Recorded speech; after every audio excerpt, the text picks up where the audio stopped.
Hello everyone, welcome to my YouTube channel concept classes by Pawan Yadav. हम continue कर रहे हैं अभी हमारे दूसरे भाग को। पहले पार्ट में हमने ये जो पार्ट चल रहा है अभी क्लास 12th का यूपी बोर्ड का मैथमेटिक्स, पहला चैप्टर है संबंध और फलन और इसकी पहली एक्सरसाइज 1.1। इसका पहला पूरा सवाल, पहले में 5 पार्ट थे आपके और 5वें में भी 4 से 5 पार्ट थे। ये सारे सवाल हम पहले वीडियो में कवर कर चुके हैं। इसके लिंक हम आपको डिस्क्रिप्शन में ज़रूर दे देंगे। हम आज कंटिन्यू कर रहे हैं उसके दूसरे सवाल से। इसमें हम 2 से लेकर 8 तक 2, 3, 4, 5, 6, 7, 8 इतने सवाल कवर करने जा रहे हैं। इसके बाद हम एक तीसरा पार्ट भी अपलोड करेंगे, उसमें हम सवाल नंबर 9 से लेकर और 16 तक, और आपके पहली एक्सरसाइज में 16 सवाल हैं। सीबीएसई बोर्ड के ऑलरेडी तीनों पार्ट अपलोड हो चुके हैं। सीबीएसई बोर्ड का भी 3 भागों में ही बांटा है और सीबीएसई बोर्ड का और इसका भी पहला पार्ट, सारे लिंक्स मैं आपको इसी वीडियो के डिस्क्रिप्शन में दे दूंगा। चलिए बात करना है, ये पहली एक्सरसाइज जो हमारी चल रही है ये चल रही है आपकी संबंध से संबंधित। इसमें आपको संबंध चेक करना होता है कि संबंध हमारा स्वतुल्य है, सममित है और संक्रामक है। तो अगर आप पहला वीडियो देख के आए हैं ऑलरेडी, आपको उसमें सारा इंट्रोडक्शन और ये चीज़ें क्या है, कैसे चेक की जाती हैं, वो सारा समझा रखा है। बात बाकी अगर फिर भी आप दूसरा डायरेक्ट देख रहे हैं तो कोशिश करूँगा थोड़ा सा बेसिक बताने की, कि ताकि आपको समझ तो आ ही जाए। इसमें जो सबसे पहले हमें समुच्चय दिया होता है और संबंध दिया होता है, हम उसमें स्वतुल्य, सममित और संक्रामक की कंडीशन चेक करते हैं। अगर वो स्वतुल्य होता है तो लिख देते हैं कि स्वतुल्य है। स्वतुल्य के क्या हमारा कंडीशन होती है, शर्त क्या होती है कि x, बिलोंग करना चाहिए R में। चलिए खैर अभी सवाल को पढ़ते हैं और जैसे सवाल लगेगा आपको समझ आएगा कि सिद्ध कीजिए कि वास्तविक संख्याओं के समुच्चय R में।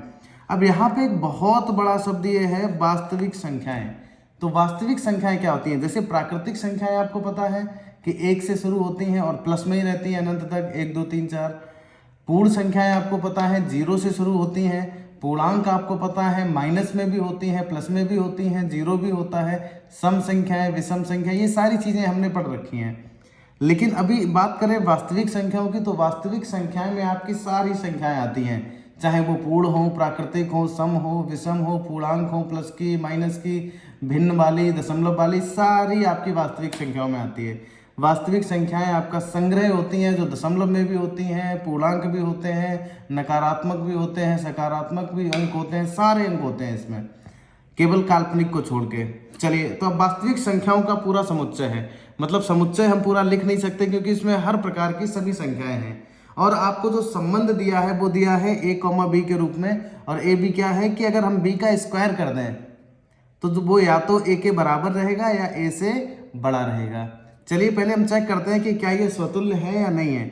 अगर देखिए इसको थोड़ा सा आप समझिए, अगर हम यहाँ पे कोई भी नंबर रखते हैं, क्योंकि वास्तविक संख्याओं में आपको सारे ही नंबर पता होते हैं, सारे ही नंबर होते हैं वास्तविक में।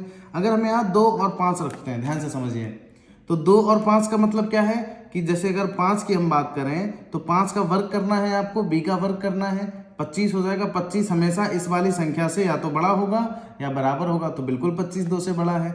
अगर स्वतुल्य के लिए हम चेक करें 3 और 3, क्योंकि उसमें एक ही समान दोनों होने चाहिए, a और b, a, बिलोंग करना चाहिए R में। तो 3 का अगर हम वर्ग कर दें, 3 3 9, तो वो या तो 3 से बड़ा होगा या 3 के बराबर है, बिल्कुल बड़ा है, तो इसका मतलब सही है। 2, 2 रख दो, 2 का वर्ग 2 से बड़ा है, 4, 4 रख दो, ठीक है।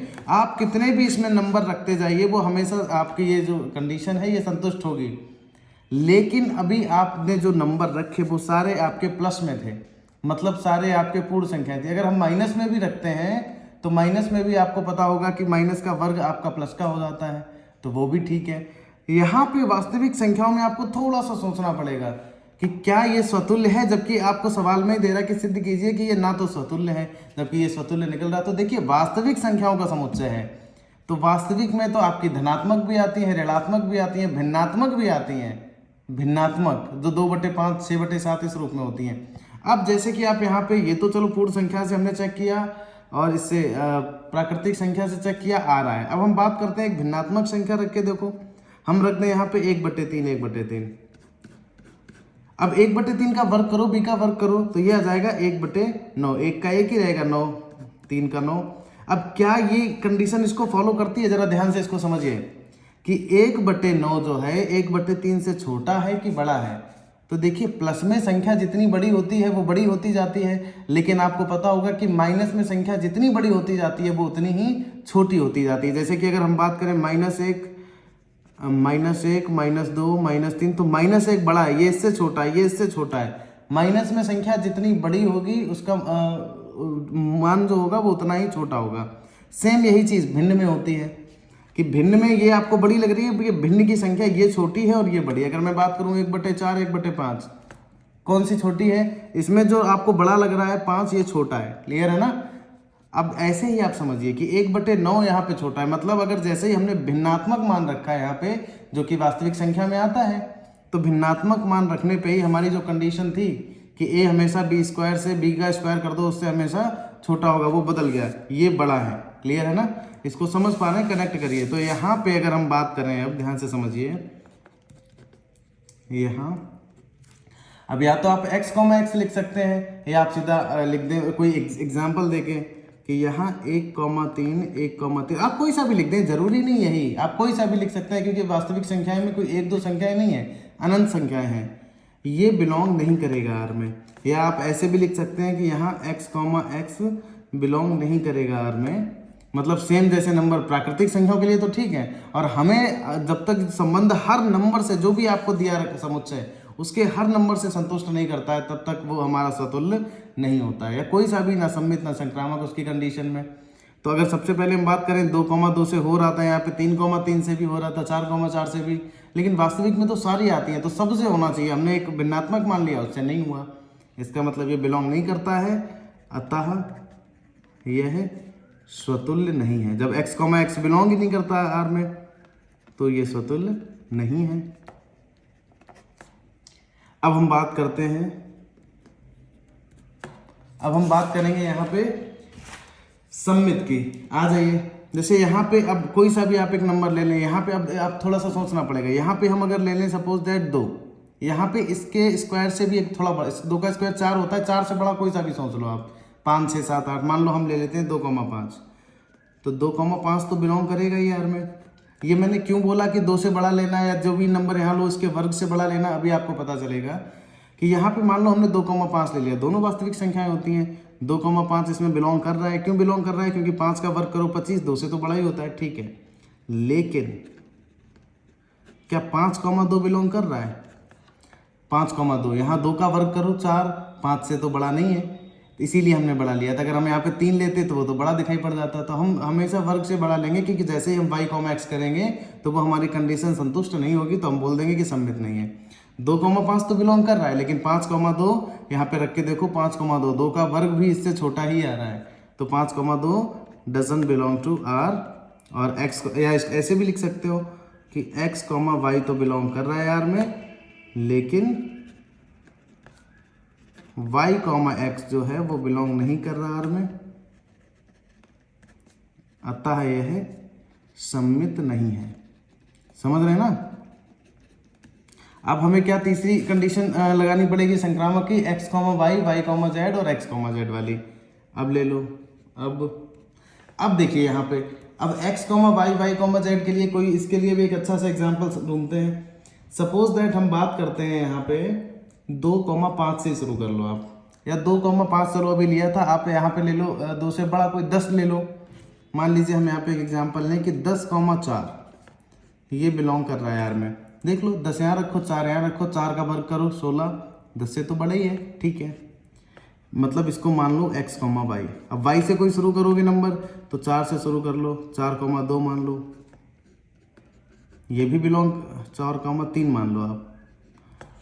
हालांकि 2 में भी काम चल जाता है, क्योंकि 4,2 रखते, 2 का वर्ग या तो बड़ा आना चाहिए या बराबर, तो वो बराबर आ रहा था, लेकिन चलो 3 ले लो आप। 4,3 रखा, 3 का वर्ग 9, 9 4 से तो बड़ा ही है। और ये x, y है, ये देखो 4 से ही शुरू किया, ये 4 पे खत्म था, तो y और z भी बिलोंग कर रहा है। लेकिन क्या x और z बिलोंग कर रहा है? ध्यान से देखिए, 10 और 3 रख के देखो, 10 और 3, 3 का वर्ग 9, जो कि 10 से बड़ा नहीं है। मतलब ये कि लेकिन x, z doesn't belong to r, या इसको आप ऐसे भी लिख सकते हैं 10,3, और 10,3 नहीं, आप कोई सा भी एक एग्जाम्पल ले सकते हैं इस तरीके का, बस आपको समझने के लिए बता दिया। अतः यह संक्रामक नहीं है। तो सिद्ध हो गया कि ना तो स्वतुल्य है, ना सम्मित है, ना संक्रामक है। लिख देंगे इति सिद्धम, या पूरा लाइन भी लिख सकते हैं, पूरी लाइन कहता सिद्ध होता है। क्लियर है ना। तीसरा सवाल देखिए और इसको समझिए कि जांच कीजिए कि एक समुच्चय दिया गया आपको 1 2 3 4 5 6, इसमें आपको आर भी दिया गया, ए कॉमा भी। देखिए पहले तो समुच्चय है, इसको कुछ भी मान ले, ए मान लें, ठीक है ना। ए बराबर कितना आपको समुच्चय जो दिया गया 1 2 3 4 5 6, और आर कितना है ध्यान से समझिए, बी बराबर ए प्लस 1, ए की जगह 1 रखो तो वी 1 + 1 2 निकल आएगा, ठीक है। अब ए की जगह 2 रखो तो 2 + 1 3 निकल आएगा। ऐसे ही जब 3 रखोगे तो 3 + 1 4 निकल आएगा। जब 4 रखोगे तो 4 + 1 5 निकल आएगा। जब 5 रखोगे तो 5 + 1 6। इससे ज़्यादा हम रख भी नहीं सकते। क्यों नहीं रख सकते? क्योंकि अब 6 रखोगे 7 आ जाएगा, 7 इसमें है नहीं। समुच्चय ये रहा, संबंध ये रहा। अब इसमें देखो क्या x, x बिलोंग कर रहा है। x, x का मतलब 1, 1 2, 2 3, 3 यहाँ पे बिलोंग नहीं कर रहा ना, इसमें है ही नहीं ऐसा कुछ। यहाँ x, x doesn't belong to R. ये आपको एग्जाम्पल भी लिख सकते हैं, 1, 1 2, 2। क्लियर है ना। अतः यह स्वतुल्य नहीं है। और इसमें क्या सिद्ध नहीं करना है, इसमें कह रहा है जांच कीजिए कि क्या ये स्वतुल्य सम्मित संक्रामक है कि नहीं है। तो स्वतुल्य तो नहीं निकला, ठीक है ना। अब क्यों नहीं है ये अगर आप चाहो तो लिख सकते हो, या यहाँ यहीं पे लिख दो कि 1, 1 डजन बिलोंग टू आर। अब 1, 1 2, 2 कोई भी सा भी लिख सकते हो। तथा अब देखिए जैसे कि यहाँ पे 2, 3 बिलोंग कर रहा है यहाँ पे, ठीक है ना, 2, 3 है। अब इसका उल्टा करो, 3, 2 है, नहीं है। तो या तो आप इसको ऐसे लिख दो कि 2, 3 तो बिलोंग कर रहा है यार में, लेकिन 3, 2 बिलोंग नहीं कर रहा है यार में। या कैसे लिख सकते हो कि x, y तो बिलोंग कर रहा है यार में, लेकिन y, x बिलोंग नहीं कर रहा है यार में। अतः यह सम्मित नहीं है। अब तीसरा चेक करेंगे, 2, 3 बिलोंग कर रहा है यहाँ पे। देखो 2, 3 बिलोंग कर रहा है यार में। अब x, y मान लें इसको, x, y। तो y से कौन सा शुरू हो रहा है? 3 से, 3, 4 तथा 3, 4 भी बिलोंग कर रहा है यार में। ये x, y था तो ये हम y, z मान लें। लेकिन क्या x, z 2, 4 बिलोंग कर रहा? ऐसा कोई नंबर नहीं है, ठीक है ना। तो हम क्या लिखेंगे, लेकिन 2, 4 ये क्या है, x और z ये बिलोंग नहीं कर रहा है यार में। अतः यह संक्रामक भी नहीं है। समझ गए? तो हमने तीनों ही चेक किए, तीनों ही नहीं निकले। क्लियर? इस तरीके से हमने दूसरा और तीसरा ये कंप्लीट किया। अब हम बात करते हैं इसके चौथे सवाल की। चौथा सवाल क्या कह रहा है, ध्यान से समझिए कि सिद्ध कीजिए कि R में, अब R का मतलब यहाँ पे रियल नंबर्स के समुच्चय में, क्लियर है ना, वास्तविक संख्याएं। अब R किससे डिनोट करते हैं? R का मतलब होता है वास्तविक संख्याओं का समुच्चय, और संबंध को भी R से ही प्रदर्शित करते हैं। तो आपके वास्तविक संख्याओं का समुच्चय जो दूसरे में हमने देखा था कि हर तरीके के इसमें संख्याएं हैं, पूर्ण संख्याएं, नकारात्मक, सकारात्मक, भिन्नात्मक, दशमलव वाले, सब कुछ।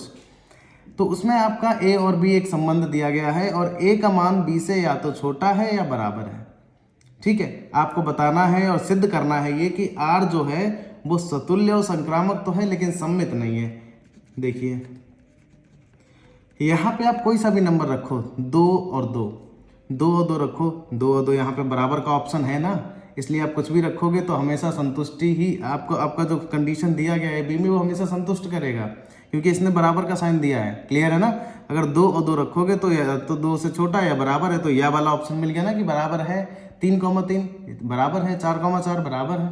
मतलब यहाँ पे आप कोई सा भी कंडीशन रख दोगे x, x का, वो R में बिलोंग करेगा। क्लियर है ना। यहाँ x, x belong to R, अतः यह स्वतुल्य है। अब अगर हम बात करें इसमें संक्रामक के लिए, या पहले सम्मित के लिए चेक करते हैं, तो सम्मित के लिए कर लो। अब यहाँ पे आप कोई सा भी नंबर लो, 3, 4 ले लो, x, y के लिए लेंगे ना, x, y बिलोंग कर रहा है यार। मैं आपको एग्जाम्पल के लिए ले लो 3, 4, 3, 4 ले लिया हमने। तो 4 देखिए 3 से बड़ा है, संतुष्ट कर रहा है। लेकिन क्या 4,3 बिलोंग करेगा? y, x की बात करें, ये बिलोंग करेगा? नहीं करेगा। 4,3 जो है वो बिलोंग नहीं करेगा। यहाँ 4 रखोगे, यहाँ 3 रखोगे तो ये क्या हो जाएगा? ये बता रहा है कि अगर 4 की बात करें, 4 बड़ा है 3 से, तो 3 को इधर रख दो, 4 को इधर, तो 3 भी बड़ा होगा 4 से। ऐसा संभव नहीं है, तो ये बिलोंग नहीं कर रहा है। उल्टा करने पे ये बिलोंग नहीं करेगा इसमें। अतः यह जो है सम्मित नहीं है। संक्रामक के लिए बात करें, अब यहाँ पे आप देख लो, ध्यान से कुछ भी देख लो। जैसे कि हमने यहाँ पे रखा 3,4 बिलोंग कर रहा है आर में, मतलब x, y जो है वो आर में बिलोंग कर रहा है। 3,4, 4 बड़ा है, ठीक है। तथा एक मान लो 4,5 भी बिलोंग कर रहा है आर में। 4 रखो, 5 रखो, 5 बड़ा है 4 से, ठीक है। मतलब हमारा y, z भी बिलोंग कर रहा है। इसको z मानना पड़ेगा कोई तीसरा। तो अब x और z लिखो, ये इससे बड़ा माना, फिर वो उससे भी बड़ा माना, तो जो पहले वाले से 3 और 5 ये इससे बड़ा ही होगा हमेशा, क्योंकि इससे बड़ा तो यही था और हमने वो उससे भी बड़ा लिया। क्लियर है ना? इसको संतुष्ट कराने के लिए तो हमेशा x और z जो है वो बिलोंग करेगा इसमें, मतलब 3,5 भी बिलोंग करेगा, x, z भी बिलोंग करेगा आर में। अतः यह संक्रामक है। और हमें यही सिद्ध करना था कि ये देखिए स्वतुल्य है, संक्रामक है, लेकिन सम्मित नहीं है। तो हम पूरा लिख देंगे लास्ट में, या हम इतना भी लिख सकते हैं, इति सिद्ध। और जरूरी नहीं है कि हर सवाल में आप एग्जाम्पल भी और ये एक्स वाई पूरा लिखें, या तो एक्स वाई लिख दें एक एग्जाम्पल, कोई सा भी लिख सकते हैं। क्लियर है ना? मैं आपको दोनों बताते हुए चल रहा हूँ, दोनों भी लिख दो, अच्छी बात है। कह रहे जांच कीजिए कि क्या आर में, अब आर का मतलब फिर से यहाँ पे वास्तविक संख्याओं का समुच्चय है, क्या आर में एक आपको संबंध दिया गया है कि ए का मान बी क्यूब से या तो छोटा है या आपका ए का मान बी क्यूब के बराबर है। इस तरीके से परिभाषित संबंध सम्मित, स्वतुल्य या संक्रामक हैं, ये जांच कीजिए, मतलब पता कीजिए। अब फिर से मैं वही बोलूँगा कि ऐसा स्क्वायर वाला एक सवाल आपने दूसरा सवाल लगाया था, इसमें अगर आप 2 और 2 लोगे तो 2 का क्यूब हमेशा 2 से बड़ा आएगा, 3 और 4 लोगे 4 का क्यूब हमेशा बड़ा आएगा। लेकिन आर का मतलब है कि आप भिन्नात्मक मान भी ले सकते हो, और समुच्चय कोई भी स्वतुल्य सम्मित संक्रामक तभी होगा जब सभी जितने भी नंबर्स उसमें हैं सबको ट्राई कर लो, सारे ही आपके उसको संतुष्ट करें। चलिए बात करते हैं यहाँ पे, अगर भिन्नात्मक हम मान रखें 1,2, 1,2, 1,3, 1,3, जैसे 1,3 ही रख लो आप, या 1,2 रख लो, 1/2। अब देखिए आप यहाँ 1,2, 1,2, ये x, मान लो आप, ये बिलोंग नहीं करेगा आर में। क्यों नहीं करेगा? यहाँ पे रखो 1/2, यहाँ पे रखो 1/2, 1/2 का घन आएगा 1/8, और 1/8 1/2 से बड़ा नहीं होता है, छोटा होता है, क्योंकि बटे में जितना मान बड़ा होता है वो उतना ही छोटा होता है। ये मैंने बताया था, जैसे नकारात्मक -4 और -2 में कौन बड़ा है? -2 बड़ा है। माइनस में संख्या जितनी बड़ी होती जाएगी उसका मान उतना ही कम होता जाएगा, तो ये बिलोंग नहीं कर रहा है यहाँ पे। अतः यह स्वतुल्य तो नहीं है, अतः यह स्वतुल्य नहीं है। अब चलिए सम्मित चेक कर लेते हैं। यहाँ पे कोई सा भी एक नंबर ले लो, जैसे कि मान लो एग्जांपल के लिए हम ले रहे हैं यहाँ पे 1,2, ये बिलोंग करेगा इसमें। 1,2 आप जैसे ही रखोगे, इसको x, y मान लो आप, तो 2 का क्यूब 8 होगा, 1 से तो बड़ा ही होता है, ठीक है। लेकिन क्या 2,1 भी हमारा बिलोंग करेगा? लेकिन 2,1 बिलोंग करेगा? नहीं करेगा। यहाँ 2 रखो, यहाँ 1 रखो, 1 का क्यूब भी 1 ही होता है, तो वो 1 का क्यूब जो है वो 2 से तो बड़ा नहीं आएगा, क्योंकि उसका क्यूब 1 ही होता है, 2 से छोटा होता है। मतलब x, y तो है, लेकिन y, x बिलोंग नहीं कर रहा है यार में, अतः यह सम्मित भी नहीं निकला हमारा, अतः यह सम्मित नहीं है। अब संक्रामक ले लो, x, y, जैसे इसमें कोई सा भी एग्जाम्पल ले लो, हम थोड़ा सा इसमें एक नंबर बड़ा करेंगे। क्यों बड़ा करेंगे अभी देखेंगे आप। 15,2 कर दो, ये बिलोंग कर रहा है यार में। 2 का घन 8 होता है, 3 कर दो, 15,3 कर दो। 3 का घन कितना होता है? 3 त्रिकान होती है 27, हाँ 15,3 कर दो, 15,3 कर दिया। अब 2 क्यों नहीं कर सकते? क्योंकि 2 का क्यूब 8 होता है, जो कि ऑलरेडी 15 से छोटा ही होता है, तो हमने 3 कर दिया। 3 का घन होता है हमारा कितना? 27, 27 15 से तो बड़ा ही है, तो ये तो बिलोंग कर रहा है ये नंबर। चलो अब 3 से शुरू करने वाला एक ले लो, y, z में ले लो हम 3,2, 3,2 रखो, तो 2 का क्यूब जो है 8, वो 3 से तो बड़ा ही है। ठीक है, ये चीज़ भी संतुष्ट कर रही है। लेकिन क्या x, z जो है, ये एक्स वाई था, ये वाई जेड था, तो एक्स जेड क्या हुआ 15,2, ये बिलोंग कर रहा है? ये बिलोंग नहीं कर रहा आर में, क्योंकि 2 का क्यूब कर दोगे 8 आएगा, 15 से छोटा ही है। समझ रहे हैं ना? x, y भी हमने एक मान लिया। हमें एक एग्जांपल ये मान के चलना पड़ेगा। अब देखिए, अगर हम यहाँ पे 3 और 4 लेते तो 4 का क्यूब बड़ा आता है, तो हमको उसके 3 गुने से, उसके क्यूब से भी एक बड़ा नंबर ले लेना है। क्लियर है ना? ताकि उसका क्यूब भी कर दे तब भी वो उससे छोटा ही बना रहे, और हमको वही गलत साबित करना था कि इसका क्यूब भी कर दो तब भी वो उससे छोटा बना रहे। तो अगर 2 है यहाँ पे, 2 का क्यूब 8, तो 8 से बड़ा नंबर लो। 3 अगर करते हो यहाँ पे, तो 3 का घन कितना होता है 27, 27 से बड़ा नंबर लो। समझ रहे हो ना? ये थोड़ा दिमाग में आपको एक्स्ट्रा सोच के चलना पड़ेगा। ये बिलोंग नहीं करता है आर में, अतः यह जो है संक्रामक नहीं है।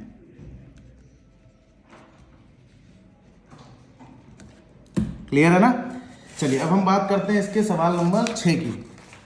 सिद्ध कीजिए कि समुच्चय, आपको समुच्चय दे रखा है और आपको संबंध भी दे रखा है आर, 1,2, 2,1। इसमें कुछ आपको बनाना नहीं, ऑलरेडी समुच्चय भी बनाया है। अभी तक कह देता था वास्तविक संख्याओं के समुच्चय में, तो हमको सोचना पड़ता था। इसमें सीधे 3 ही अवयव हैं और आपके संबंध में भी केवल 2 ही है, 1,2, 2,1। ये कह रहा है कि ये जो आप सिद्ध करो कि ये सम्मित है, लेकिन ना तो सतुल्य है ना संक्रामक। देखो सबसे पहले देखो यहाँ पे 1,1 या 2,2 या 3,3 ऐसा कुछ है नहीं है, बिलोंग नहीं कर रहा है यार में। इसको आप एक शब्द में क्या बोल सकते थे कि यहाँ x, x बिलोंग नहीं कर रहा है यार में। अब x, x अगर बिलोंग नहीं कर रहा है यार में, अतः यह जो है स्वतुल्य तो नहीं है।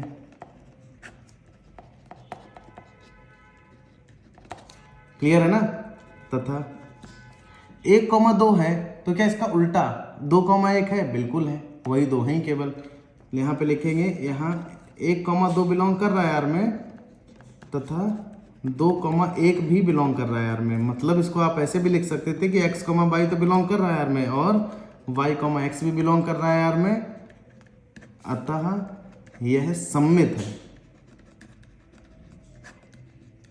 देखिए सम्मित तो है, स्वतुल्य नहीं है, संक्रामक भी नहीं है, ये भी चेक करना है।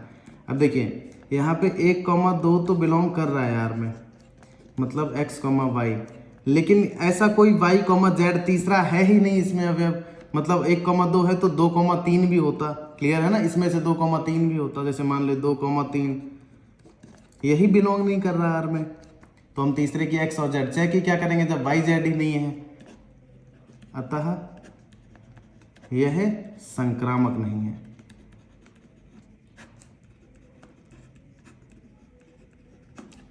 क्लियर है ना? इस तरीके से हमने सिद्ध कर दिया। लास्ट में लिख देना इति सिद्धम।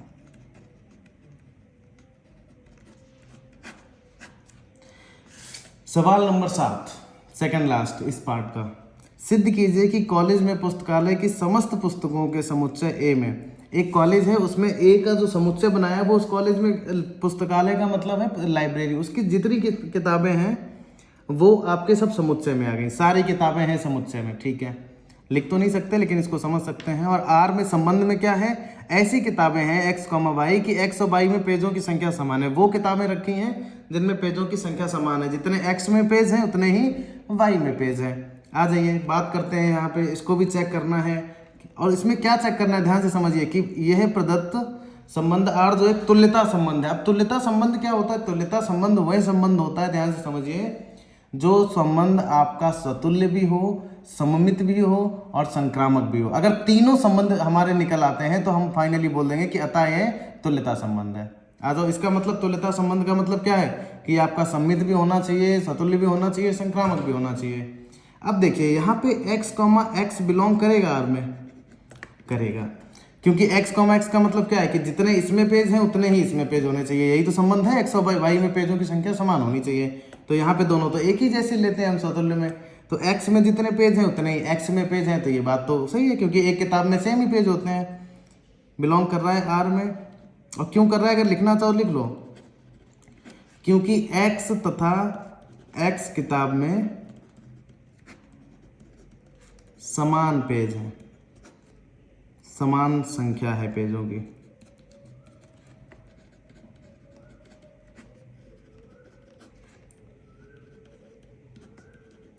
अतः यह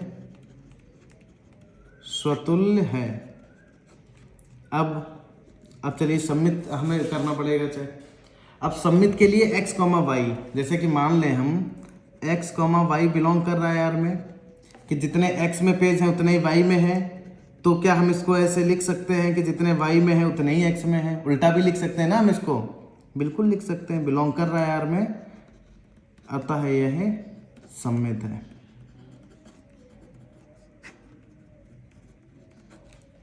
अब देखिए x, y जो है वो बिलोंग कर रहा है यार में, जितने x में उतने y में है, ठीक है हम समझ गए। तथा y, एक तीसरा ले लो z, इसमें जितने y में पेज है उतने ही z में पेज है। तो क्या हम इसको ऐसे भी बोल सकते हैं कि जितने x में उतने ही z में है, जितने x में उतने y में है, इसमें 100 है तो इसमें भी 100 है, जितने y में उतने z में, इसमें 100 है तो इसमें भी 100 है।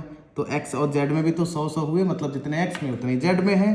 अतः x, z भी बिलोंग कर रहा है यार में, अतः यह संक्रामक है। और जो आपका संबंध स्वतुल्य, सम्मित, संक्रामक तीनों होता है वो आपका तुल्यता संबंध होता है। तो आप क्या लिख देंगे? अतः संबंध R एक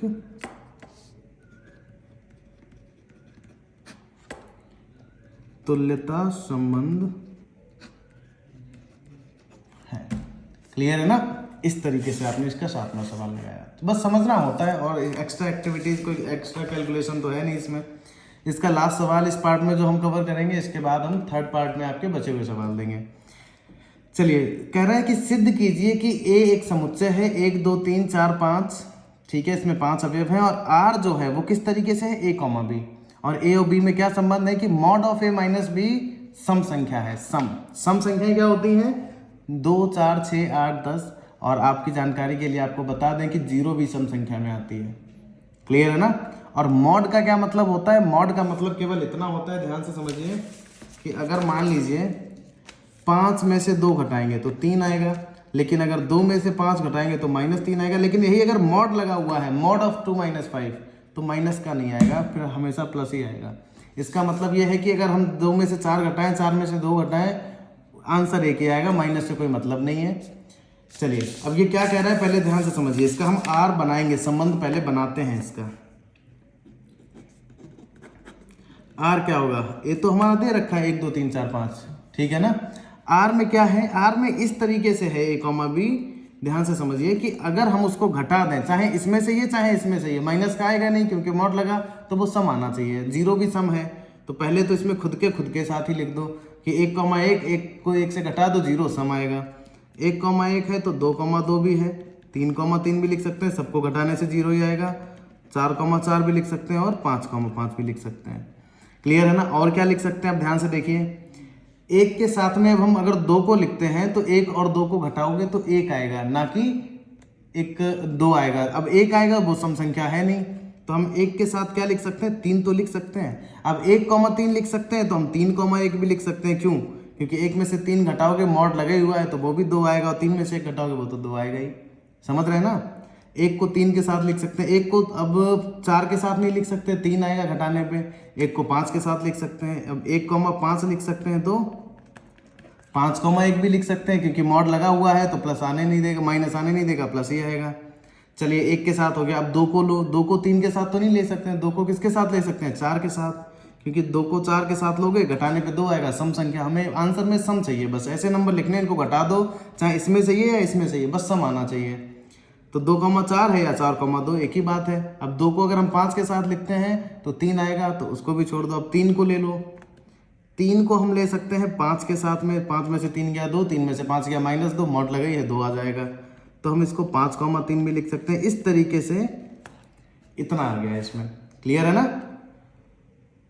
चलिए, अब हम बात करते हैं इसमें कि ये तुल्यता संबंध है, ये हमको पहले तो हमको इसमें इतना ही देखिए, सिद्ध कीजिए कि ये R इतना है, हमने R बना लिया, ये R एक तुल्यता संबंध है। देखिए, यहाँ x, x बिलोंग कर रहा है R में, क्या? एक बार चेक करना, 1, 1, 2, 2, 3, 3 सारा बिलोंग कर रहा है। क्लियर है ना? या आप इसको कैसे लिख सकते हो? यहाँ 1,1 डॉट डॉट डॉट 5,5 यहाँ तक बिलोंग कर रहा है आर में। अतः यह एक स्वतुल्य संबंध है। स्वतुल्य तो हो गया, अब तुल्यता सिद्ध करवा रहा है तो इसका मतलब ये तीनों ही होंगे। अब ध्यान से देखो, तथा अब कोई सा भी नंबर ले लो आप, जैसे 2,4 ले लें, 2,4 बिलोंग कर रहा है यार में, मतलब क्या है इसका कि x, y बिलोंग कर रहा है, तो क्या उसका उल्टा करना, 2,4 है तो 4,2 भी है, 1,5 है तो 5,1 भी है, क्योंकि मॉड की वजह से ये सम्मित क्यों बना, क्योंकि मॉड लगा है, तो हमने 2 में से 4 घटाया या 4 में से 2 घटाया, बात एक ही थी तो हमने दोनों लिखे हैं इसमें, समझ रहे हैं ना। तो यहाँ पे x, y बिलोंग कर रहा है यार में, तथा y, x भी बिलोंग कर रहा है यार में। एग्जाम्पल के लिए हमने 2 और 4 का एग्जाम्पल ले लिया, तथा 4,2 भी बिलोंग कर रहा है यार में, अतः यह सम्मित है। अब संक्रामक ले लो।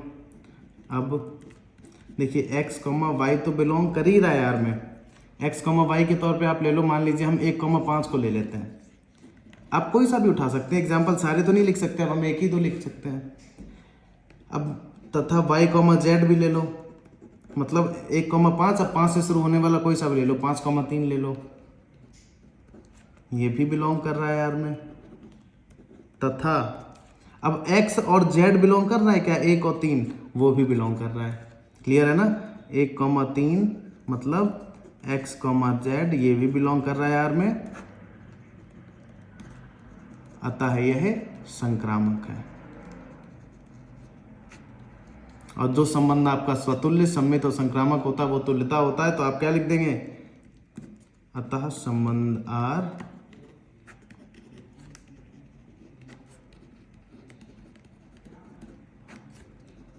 एक तुल्यता संबंध है। इतना तो हमने कर दिया जितना इसमें पूछा गया था कि तुल्यता संबंध है। अब आगे भी इसमें बहुत कुछ कह रहा है कि प्रमाणित कीजिए कि एक जो 1, 3, 5 के सभी अवयव हैं और समुच्चय 2, 4 के सभी अवयव हैं वो एक दूसरे से संबंधित हैं। क्लियर है ना, लेकिन ये 1, 3, 5 का कोई अवयव इसके किसी अवयव से संबंध, ये आपस में संबंधित नहीं है, लेकिन इनमें एक समानता है और इनमें आपस में 2 और 4 में 1, 3, 5 में एक है समानता, लेकिन मतलब समानता कह लो, संबंधित कह लो, लेकिन ये आपस में रिलेट नहीं करते हैं। तो आपस में तो रिलेट नहीं करते, ये सारे आपके विषम संख्या है, ये सम है, तो आपस में तो रिलेट नहीं करते, बट इनमें समानता क्या, ध्यान से देखो, 1, 3, 5 को लेके देखो। अब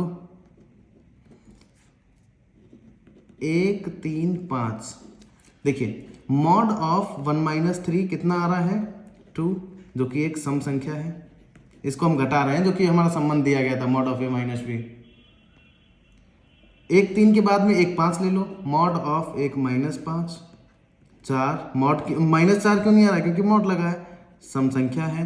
1, 3 ले लिया, 1, 5 ले लिया, 3, 5 ले लो, मॉड ऑफ 3 - 5, ये भी हमारा 2 आ रहा है जो कि एक सम संख्या है। मतलब इसके आपस में कोई से भी हम अंक घटा दें, 1, 3, 3, 5, 5, 1, वो सारा ही आपका सम संख्या आ रहा है घटाने पे, तो इसमें ये इसलिए संबंधित है, अतः यह संबंधित है इसके अवयव आपस में। ऐसे ही आप ले लो 2, 4, तो मॉड ऑफ 2 - 4 = 2, ये भी सम है, और मॉड ऑफ 4 - 2 = 2, ये भी सम है। इसीलिए ये आपस में संबंधित है, क्योंकि सबका आंसर सम आ रहा है, लेकिन ये विषम है, ये सम है, तो इनका आपस में कोई लेना देना नहीं, बस वो यही कह रहा था। क्लियर है ना। इस तरीके से हमने 8 सवाल तक कवर किए। पहले पार्ट में हमने पहला प्रश्न पूरा, उसका परिचय, सम्मित और संक्रामक और स्वतुल्य क्या होता है वो सब जाना। दूसरे में सवाल नंबर 2 से लेकर सवाल नंबर 8 तक। देखिए, अगर डायरेक्ट आप दूसरे सवाल से मतलब यही वीडियो देख रहे हैं तो आपको ना के बराबर समझ आएगा। तो अगर आपको डिटेल में समझना है तो पहले इसका पहला पार्ट देखो, डिस्क्रिप्शन में मैं दे दूंगा, ना केवल इसका पहला पार्ट बल्कि CBSE बोर्ड वालों के तीनों पार्ट मतलब पूरी एक्सरसाइज वो भी इसके डिस्क्रिप्शन में दे दूंगा। तो आप लगातार जुड़े रहिए, समझ रहे हैं ना, और पढ़ते रहिए। चलिए, 12th में आए हैं, बहुत कठिन नहीं होता है, लेकिन सिलेबस होता है थोड़ा डिफरेंट। चलिए, तो लगातार पढ़ते रहिए, मेहनत करते रहिए, और वीडियो देखने के लिए धन्यवाद।